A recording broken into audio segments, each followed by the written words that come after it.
저는 기도 가운데서도 참 아픔이 배어 있는 그런 내용이 있습니다만은 한국 교회 많은 성도들이 정말 이 교회의 어려움들 때문에 참 기쁘게 감사하면서 신앙생활을 하지를 못하고 늘 마음에 아픔을 가지고 이렇게 교회에 나오고 또 마음에 큰 눌림을 당하면서 생활해야 되는 그런 것을 보면서 너무너무 참 가슴이 아프고 안타깝습니다. 여러분들은 현장에 있기 때문에 그런 현장에 있기 때문에 누구보다도 더 많은 그런 고통, 그런 아픔을 가지고 있을 줄로 믿습니다. 사실 우리 성도들이 교회에서 주시는 그런 위로와 기쁨, 교회를 통해서 주시는 하나님의 은혜가 없으면은 정말 어디 가서 기쁨을 구하고 어디 가서 참 은혜를 받을 수가 있습니까? 정말 교회 생활이 우리 모든 삶의 중심이고 센터인데요. 그런 점에서 참 한국 교회의 현실적인 문제가 얼마나 참 안타까운지 참 이루 말할 수가 없습니다. 그러나 그런 중에서도 하나님께서 여러분들을 위로하시고 또 은혜를 더하여 주시기를 바랍니다. 저도 목사의 한 사람으로서 정말 부끄러움 그리고 우리 하나님 앞에서 갖는 죄책감 이루 말할 수가 없습니다.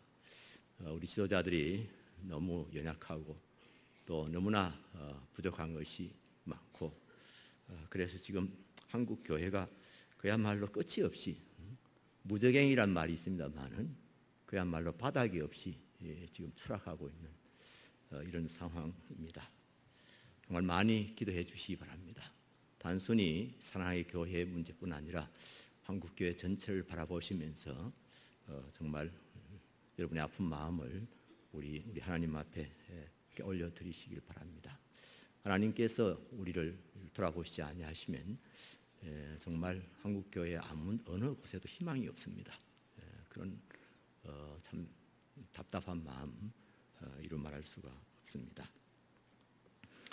그러나 오늘 또 우리가 하나님 앞에 예배드리면서 이런 답답하고 안타까운 그런 마음으로만 끝났어야 되겠습니까? 우리 하나님이 주시는 말씀 가운데서 우리가 또 위로도 받고 또 교훈을 얻을 수 있게 되기를 바랍니다. 그리고 지금은 또 명절입니다. 오늘부터 이제 어제부터 명절 연휴가 이렇게 시작이 됐는데요. 이 설 기간 동안에 여러분들이 또 가족들과 함께 좋은 시간들 많이 가질 수 있게 되길 바라고요.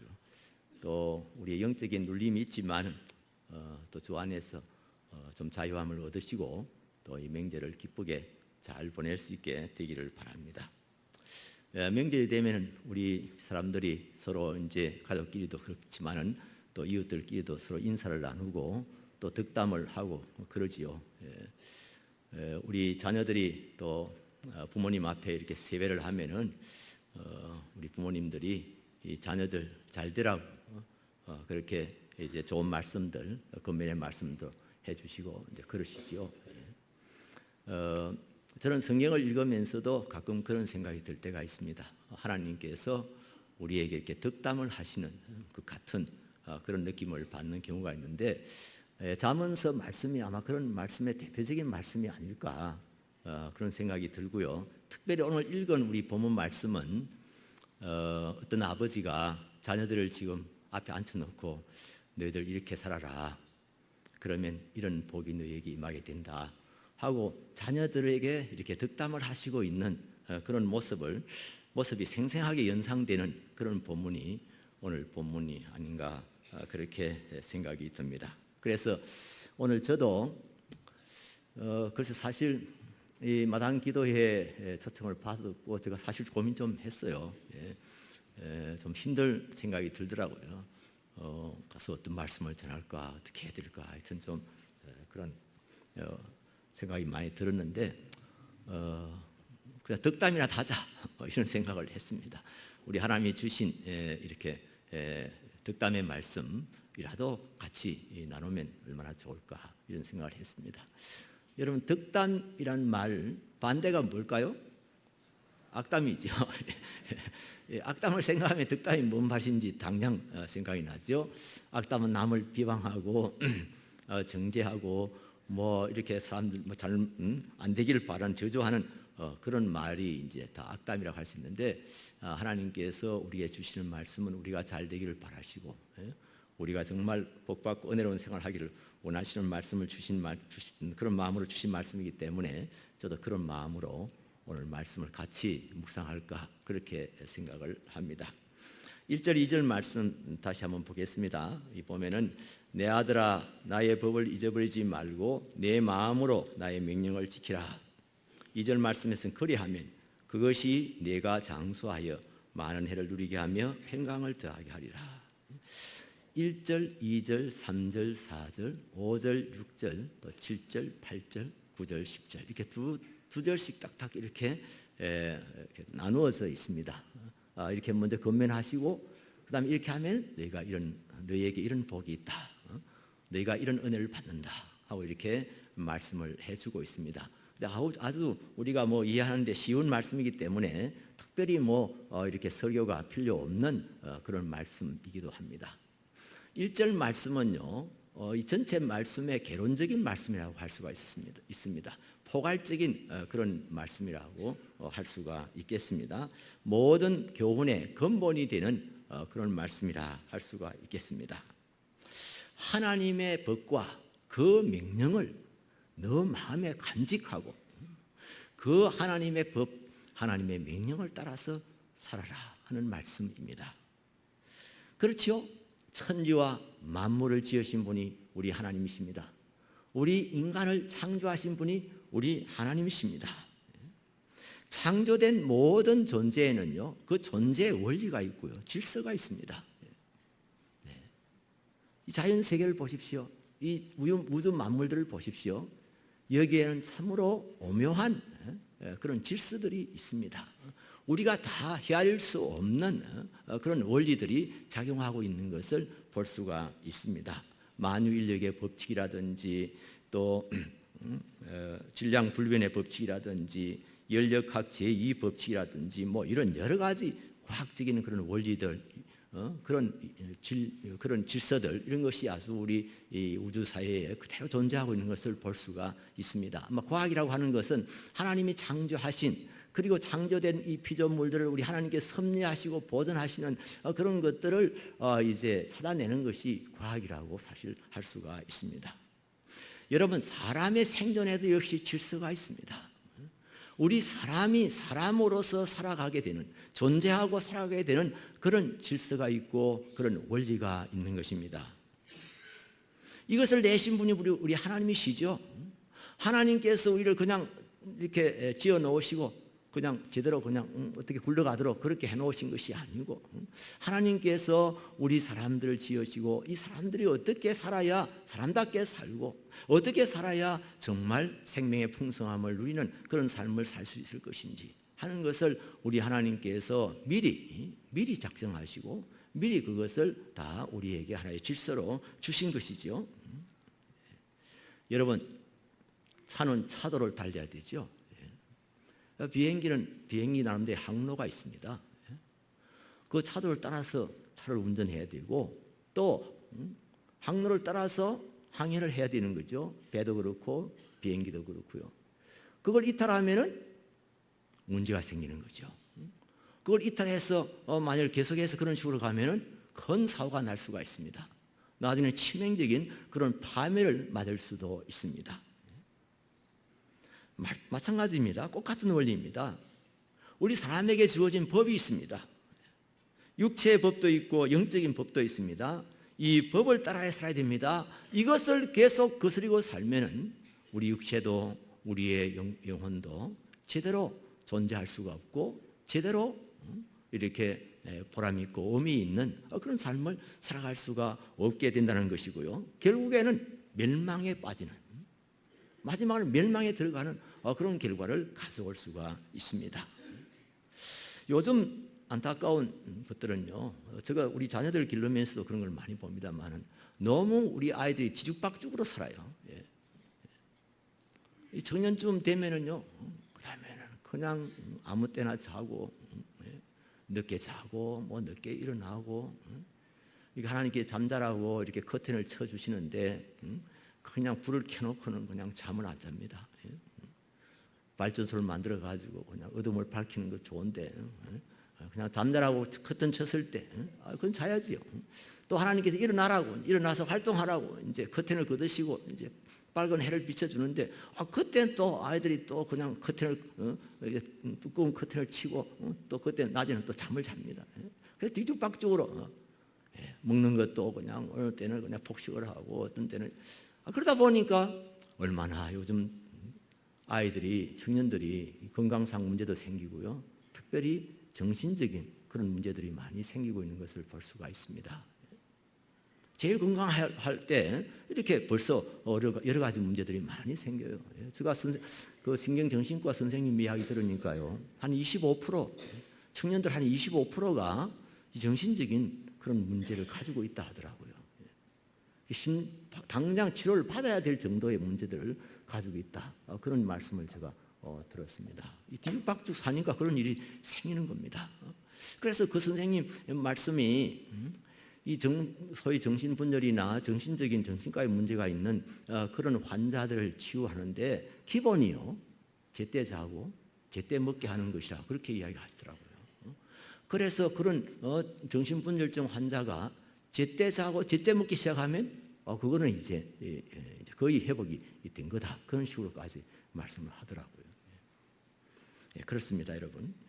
우리 신체적인 생활이든 우리 육체적인 생활이든 정적인 생활이든 이것은 우리 나눌 수가 없습니다만 이런 것들에 다 질서가 있는 겁니다. 하나님 내신 법이 있는 겁니다. 그런 말이 있죠. 메이카의 지시를 따르라. 메이카의 지시대로 살아라. 그런 따르라는 말이 있습니다. 어떤 제품을 사용하려면은 그것을 제품을 생산한 그 사람들이 내온 사용법을 잘 읽어보고 그 사용법을 따라서 잘 사용해야 그 제품을 오래 사용할 수가 있고 편리하게 사용할 수가 있지요. 마찬가지입니다. 우리가 하나님의 법을 따라야 됩니다. 하나님의 교훈을 따라야 됩니다. 그것을 항상 우리 마음에 간직하고 그것을 우리의 생활 속에 적용하고 그것을 지키는 그런 훈련을 우리가 잘 쌓아야 합니다. 사람의 메이커이신 하나님의 지시를 따라서 살면 우리가 장수하고 평강을 누리게 된다 하는 것이 오늘 본문의 말씀입니다. 여러분, 구약시대의 장수라고 하는 말은 신약시대의 영생이라는 말입니다. 여러분, 영생이라는 말이 단순히 오래 산다는 의미의 말씀만은 아니지요. 이것은 하나님의 평강을 누린다는 의미의 말씀입니다. 하나님과 더불어 하나님이 주시는 평강을 누리면서 산다는 것이 바로 영생이라고 하는 말의 개념입니다. 그렇습니다. 하나님의 법을 따라 살면, 그 법을 지켜서 살면 우리가 영생을 얻게 되고 그리고 평강을 누리게 된다 하는 것입니다. 3절 4절도 보시기 바랍니다. 인자와 진리가 네게서 떠나지 말게 하고 그것을 내 목에 매며 내 마음판에 새기라. 그리하면 네가 하나님과 사람 앞에서 언순과 기중이 여김을 받으리라. 인자와 진리, 인자라는 사랑이라는 말이고요. 이 진리라는 말은 이게 이론적인 진리가 아니고 실천적인 진리이기 때문에 진실이라고 번역하는 것이 더 합당한 번역이라고 할 수가 있습니다. 사랑과 진실, 다른 말로 사랑과 의, 이것은 하나님의 속성의 대표적인 것입니다. 그리고 이것은 하나님이 내신, 우리에게 주신 모든 법의 강령이라고 할 수가 있습니다. 하나님께서 우리에게 많은 법을 주셨습니다. 많은 교훈을 주셨습니다. 이것을 요약하고 또 요약하고 요약하면은 사랑과 진실이라고 요약할 수가 있습니다. 이것은요, 우리 인생이 걷는, 이 인생길을 걷는 두 다리와 같다고 할 수가 있습니다. 한 다리는 사랑이고 하나의 다리는 진실 혹은 어려움이라고 할 수가 있습니다. 한 다리가 이렇게 장애가 생기면은요, 우리가 쩔뚝일 수밖에 없고 많은 불편함을 느낄 수밖에 없지요.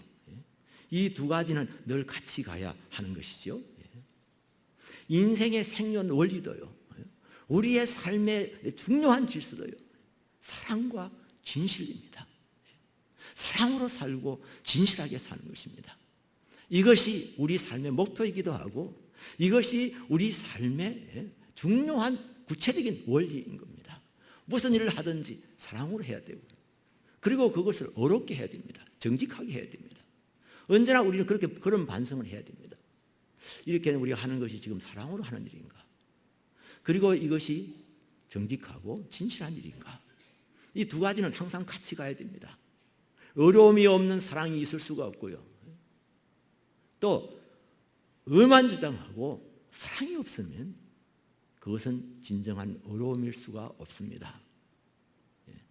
어떤 학자의 말을 읽어보니까요, 의라고 하는 말도 결국은 사랑이란 말이라 하더라고요. 하나님의 의도 결국은 사랑이라 하더라고요. 그러니까 의와 사랑은 항상 같이 가야 되고 이것이 일치할 수 있어야 됩니다. 그런데 실제로는 참 힘들지요. 실제로는 정말 힘듭니다. 우리 인간이 부패했고 타락하다 보니까 이거 두 가지가 같이 간다는 것이 굉장히 힘든 일이에요. 여러분 경험하셨죠? 자녀 기르면서도 너무 아이들에게 이렇게 뭐랄까요? 의를 강조하다 보면은 늘 아이들을 나무라야 되고 벌 줘야 되고 늘 이렇게 되면은 진짜 아이들을 잘못돼 버릴 수가 있습니다. 제가 첫 아이 낳아가지고 제가 그게 실패한 겁니다. 첫 아이 우리 아이가 고원인데요. 이 아이 어릴 때부터 제가 철저하게 정말 이 제대로 아이를 제대로 길러야 된다. 어릴 때 우리 아버지께서 하시는 거라든지 우리 큰형님이 저보다는 나이가 워낙 많으시기 때문에 큰형님이 자녀 우리 조카들 기르는 거 보면서 제가 불만이 많았거든요.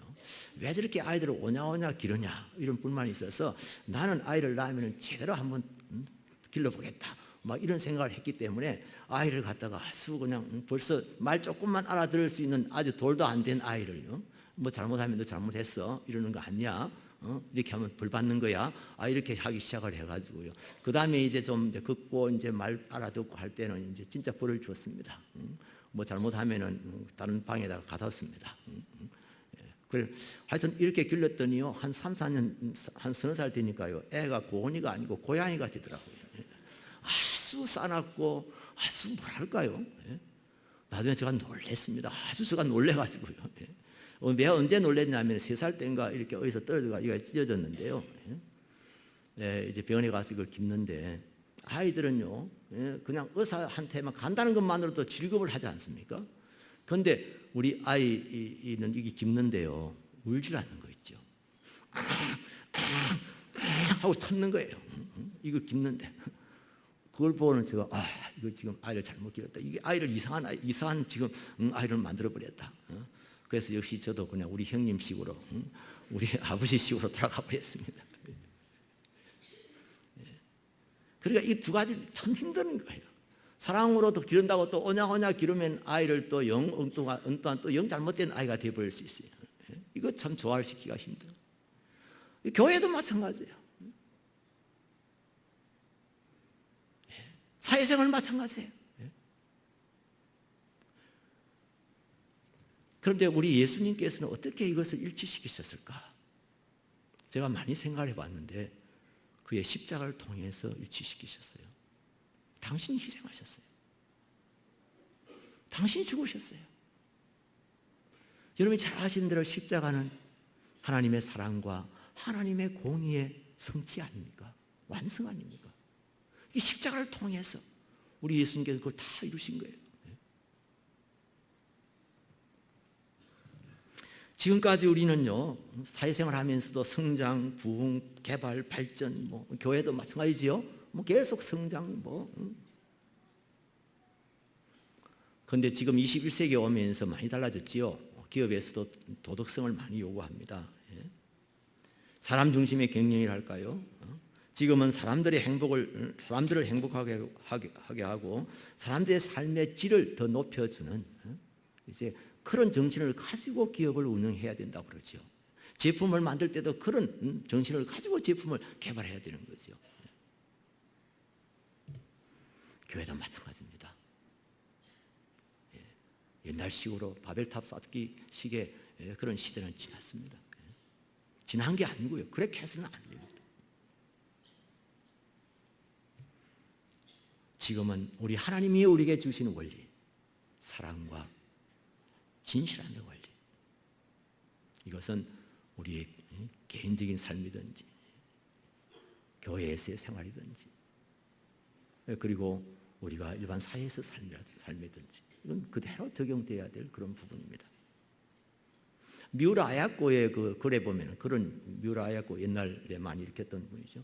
그분의 글에 보면 그런 이야기 나와요. 자기가 남편의 그 수입이 변변찮아 가지고 가게를 하나 열어야 됐어요. 동네에다가 조그마한 가게를 하나 차리면서 이 문제를 가지고 고민합니다. 사랑으로 해야 되고 정직하게 해야 된다. 내가 단순히 돈 벌기만 위해서가 아니라 이 이웃을 봉사하기 위해서 내가 가게를 해야 되고 그리고 또 가게를 정직하게 그렇게 해야 된다. 그런 이제 이야기를, 그런 이제 말을 생각을 하게 되면서 자기 동네에 가게가 하나 있어요. 그래서 고민을 많이 합니다. 어떻게 저 사람에게 피해를 입히지 않고 또 주민들에게, 동네 사람들에게 좀 더 유익하게 할 수 있는 방법이 없을까. 그래서 그 집에 가서 물건들을 아주 자세하게 살핍니다. 자기는 가능하면 그 집에 없는 물건으로 가게를 만들자. 그래서 그 집에 피해를 주지 않아야 된다. 그리고 그 집에 없는 물건, 사람들이 또 그 구하려면 저 읍내까지 나가야 되는데 가능하면은 그런 것들 자기가 구해서 팔면은 아주 편리할 수 있으니까 하여튼 그런 제품들을 그쪽으로 갖다 놓자. 그리고 아주 그 값싸게 그 이윤을 너무 이윤을 너무 많이 붙이지 않고 막 그런 고민을 하는 것을 보면서 제가 그런 글을 읽으면서요, 이 조그마한 가게를 하면서도 그런 생각을 했다는 거 참 귀하다. 그리고 우리가 정말 제가 교회를 이제 목회를 하면서도 이 중요한 원리들 생각해야 된다는 거예요. 우리가 일반 사회생활 하면서 물론이고요. 오늘날 이 사회가 너무 거짓이 많고 그냥 순간적으로 뭐 부자 되고 싶어하고 이러다 보니까 사랑이라든지 뭐 정직이라든지 이런 것들은 그냥 온데간데 없어지는 그런 경우들 참 많지 않습니까? 그래가지고 성공이 됩니까? 아니, 일시적으로는 성공할 수 있어요. 길게 보면 그래가지고 성공하는 사람들 진짜 없습니다. 정말 성공하는 사람들은요, 뭔가 사회적인 봉사를 위해서 기업을 운영하고요, 그리고 정말 정의롭게, 가능하면 어렵게 바르게 하려고 노력하는 그런 데서 그게 성공이 있는 것이죠. 하나님께 사랑과 은총을 받기를 원하십니까? 이웃들에게 정말 존경받는 사람이 되고 싶으십니까? 사랑으로 하고 진실함으로 하시길 바랍니다. 그래야 우리 하나님 사랑받습니다. 하나님의 은총을 받습니다. 그래야 사람들에게 존경을 받습니다.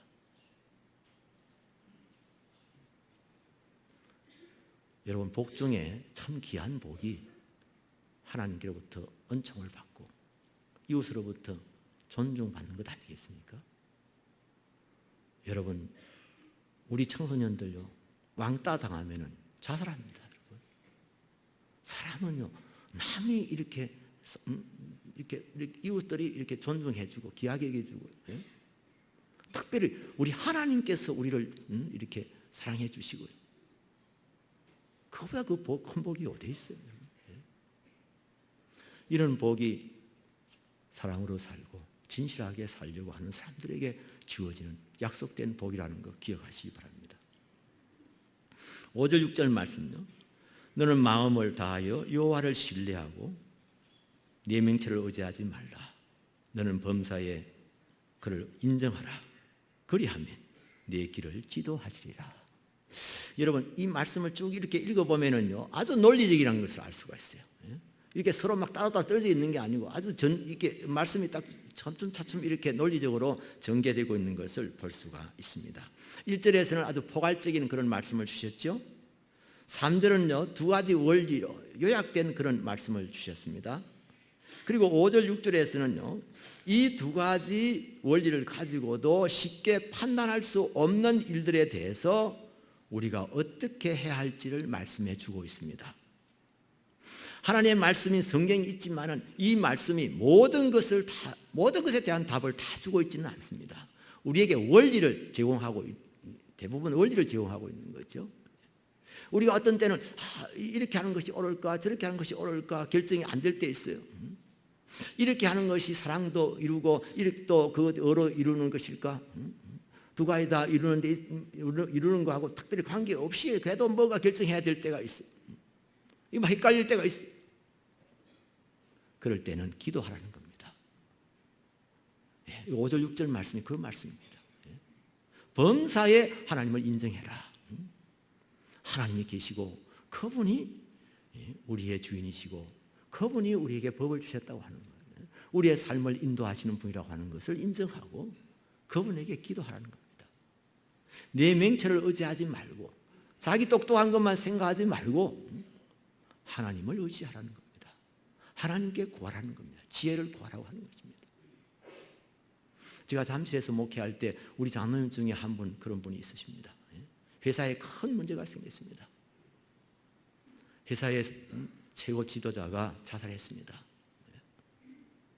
그때 당신이 이사로서 그 회사를 수습해 나가는 그런 과정에서 엄청 어려움을 당했는데 모두 다 뭐 어쩔 수 없이 우왕좌왕할 때 우리 장로님 늘 평소에 하시던 대로 큐티를 하시면서 그때는 특별히 무릎을 꿇고 큐티를 했답니다. 하나님, 오늘 하루 지혜가 필요합니다. 하나님의 인도하심 필요합니다. 그런데 정말 그렇게 했더니 놀라 그때 열왕기 상하를 묵상하고 있을 때인데 하나님께서 너무너무 상황에 맞는 그런 교훈을 탁탁 주시더라는 거예요. 그래서 그 이사회 하면서 이제 그런 이야기를 이렇게 자기가 받은 말씀대로 이야기를 했는데 나중에는 모든 이사들이 자기만 쳐다보더랍니다. 하나님께서 그렇게 인도를 해주시는 걸 제가 경험했다고 간증을 하신 일이 있어요.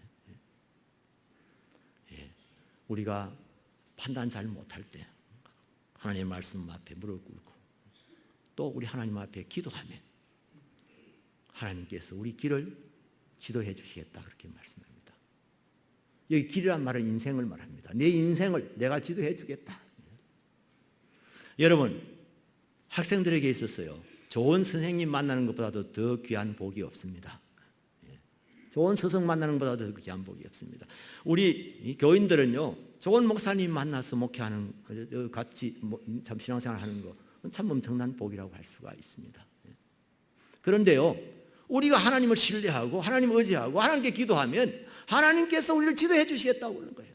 하나님께 직접 우리를 지도하시겠다 인도하시겠다 그렇게 말씀하십니다. 하나님의 인도하심을 받을 수 있다고 하는 것이 얼마나 큰 축복입니까? 얼마나 큰 은혜입니까? 하나님께서 우리의 잘못된 컨설팅 하시겠습니까? 하나님께서 우리에게 잘못된 그런 지혜를 주시겠습니까?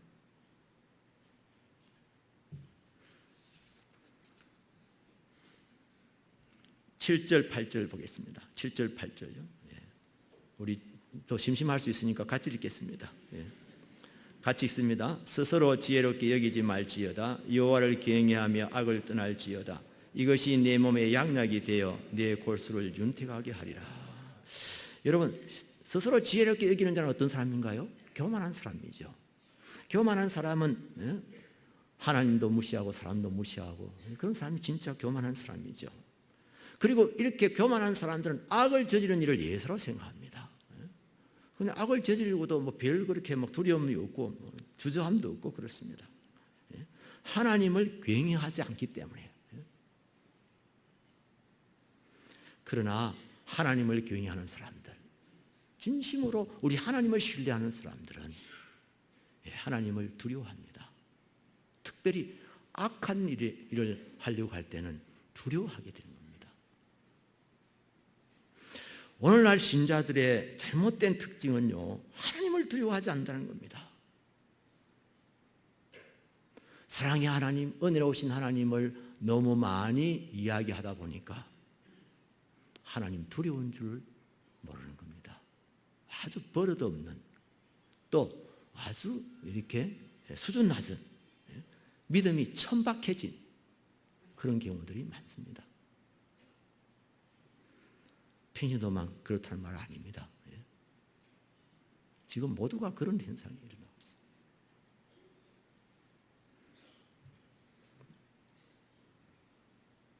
사람이 죄를 짓고 악을 보유하고 있는 한 양심은 병들고 믿음은 힘을 잃게 됩니다. 믿음은 착한 양심과 선한 생활에서 건재할 수가 있습니다. 그리고 이것은 우리의 육체의 건강까지도 가져다 줍니다. 8절에 양약이라는 말씀이 나오는데 이건 보약이라는 뜻입니다. 좋은 약이라는 뜻을 양약이라고 그렇게 보약이라는 뜻입니다. 골수를 윤택하게 한다. 이거 아주 정확한 표현입니다. 저희들 어릴 때는요, 살찌면은 건강하다고 생각했습니다. 그래서 저 같은 사람은 그냥 평생 살찌는 것이 소원이었습니다. 그런데 요즘은 개념이 바뀌었죠? 살찌는 것은 위험한 일입니다.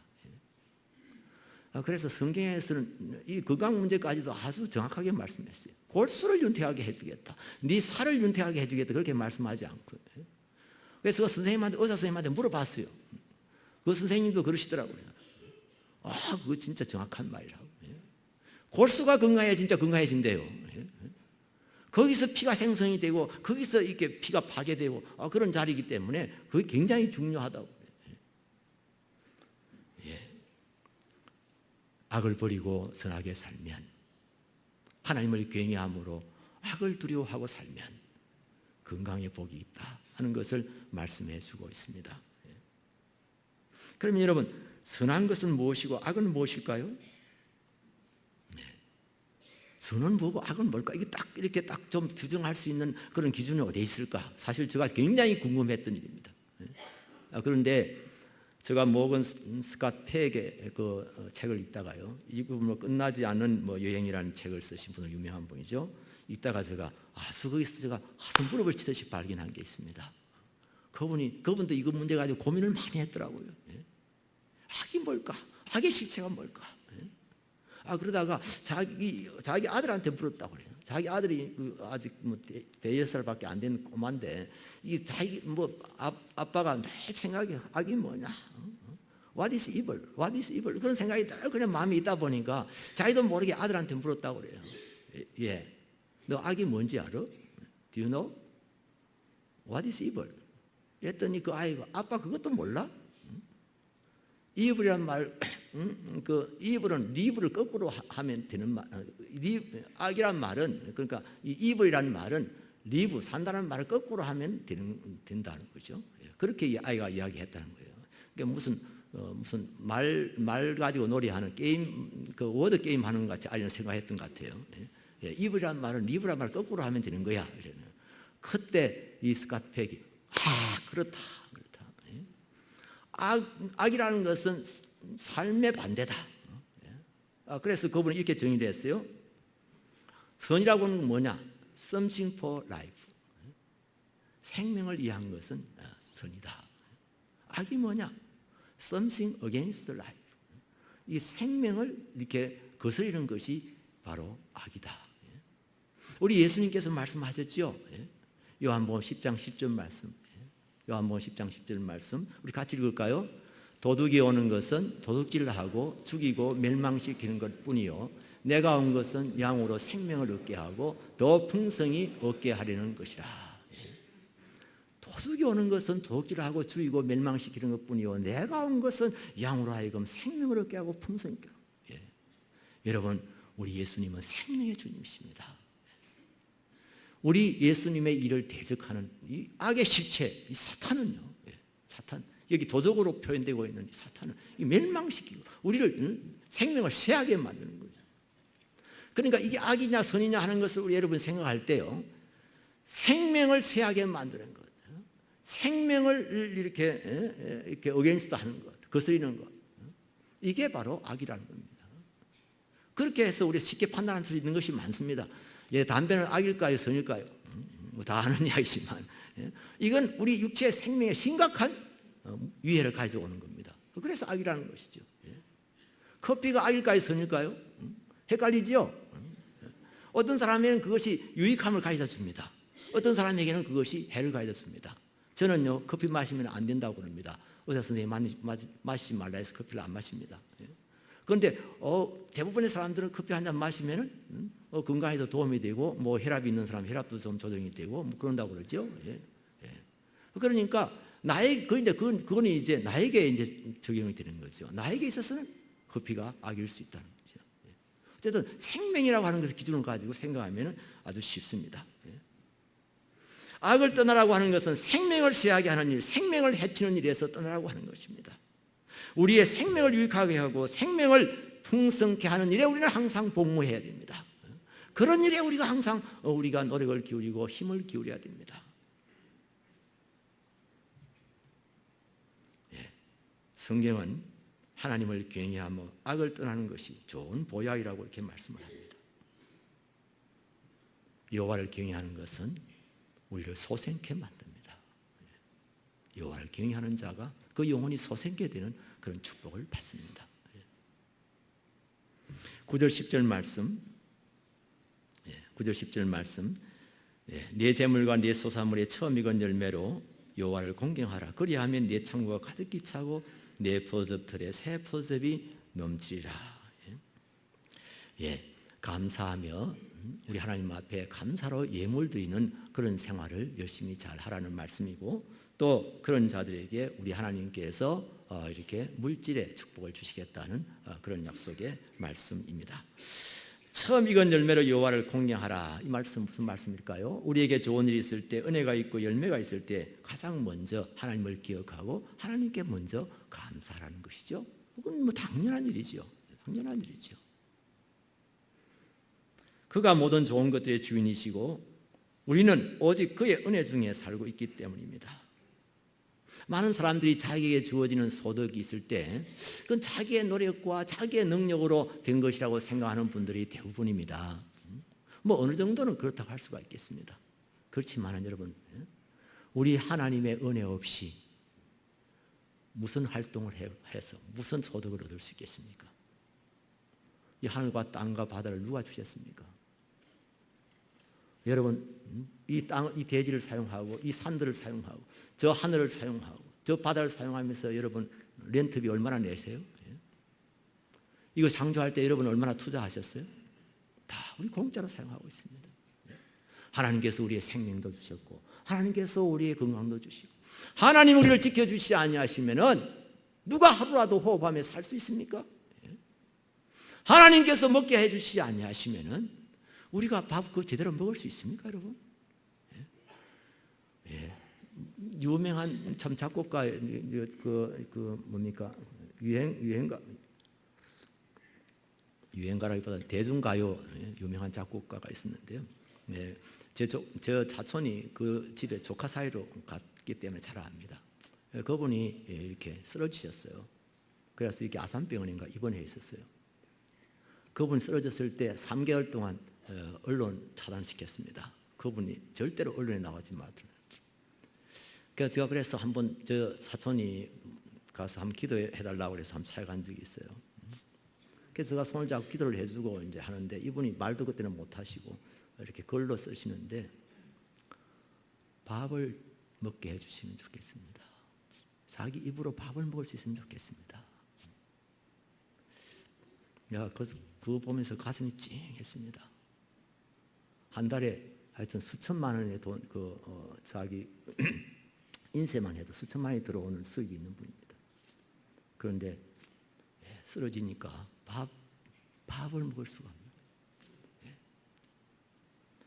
하나님께서 지켜주셔야 되는 겁니다.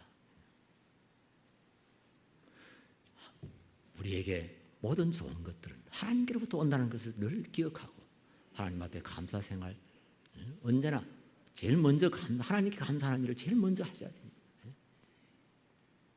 그게 당연한 일이죠. 감사하는 자에게 부요함이 있습니다. 마음이 부요해지고 기뻐집니다. 많은 재물을 가지고도 거지같이 사는 사람들 얼마든지 있습니다. 저는 목회하면서 많이 봤어요. 우리 교인들도 그래요. 교인들 중에도 많은 재물 가지고 있으면서 살기는 거지같이 살아요. 진짜 그래요. 너무 안타까워요. 아니 너무 불쌍해요. 너무 안 됐어요.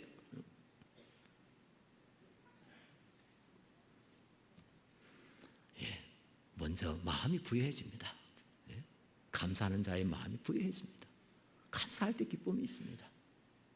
우리 신앙생활은요 다른 말로 하면 감사생활입니다. 우리 기독교는요, 기독교는 뭐 율법주의 종교도 아니고요. 우리 기독교는 무슨 뭐 금욕주의 종교도 아니고요. 우리는 고행 종교도 아니고요. 하나님께서 우리를 찾아오셨고 하나님께서 우리에게 은혜를 베푸셨고 그 하나님의 은혜를 알고 은혜를 믿는 자들에게 우리 하나님께서 생명을 주시고 영생을 주시고 그래서 우리가 신앙생활을 한다고 하는 것은요 막 새벽기도 해야 되고 막 그래서 기별조 해야 되고 막 그건 감사해서 하는 것이지 그게 무슨 그게 무슨 공로가 되고 그게 무슨 우리 하나님의 축복에 무슨 뭐 그런 게 아니잖아요. 우리 샤머니즘이 아니잖아요. 우리는 하나님의 은혜를 알고 그 하나님께 감사하는 겁니다. 감사함으로 찬양하고 감사하며 기도하고 우리 하나님 앞에 말씀 들으면서 또 하나님의 은혜를 또 깨닫고 또 감사하고 감사 생활이 없으면은요 우리 신앙생활 메말라 버려요. 우리 믿음 메말라 버려요. 건태로워져요. 힘들어요. 주일 예배 안 드릴 수도 없고 말이에요. 또 11절 했다가 또 하늘에서 벼락이 떨어지려는지 뭐 이런 식으로 자꾸 이제 이게 자꾸 이제 기복신화가 되고 이게 샤머니즘으로 흐르게 됩니다. 감사 생활 열심히 잘 하시기 바랍니다. 그런 자들에게 하나님께서 우리의 심령의 창고를 부욕케 하시고 또 우리가 모든 선한 일을 하기에 부족함이 없도록 우리의 실제 삶도 부욕케 하실 줄로 믿습니다. 기도하겠습니다. 하나님 아버지, 하나님께서 우리에게 권면의 말씀을 주시고 또 이어서 축복을 약속해 주셨습니다. 하나님의 말씀을 제대로 묵상을 하면서 정말 아주 단순하지만은 이것이 우리의 삶 속에 얼마나 중요하게 적용되어야 할 원리이고 질서인가 하는 것을 새삼스럽게 깨닫습니다. 우리 사랑하는 성도들에게 이 설을 맞이해서 명절을 맞이해서 또 우리가 함께 기쁘게 또 기도하고 권면하면서 축복하고 축하해야 될 이때에 우리 하나님 주신 말씀을 기억하고 또 서로 나누고 또 서로 격려할 수 있게 하여 주시옵소서. 예수님의 이름으로 기도드립니다. 아멘.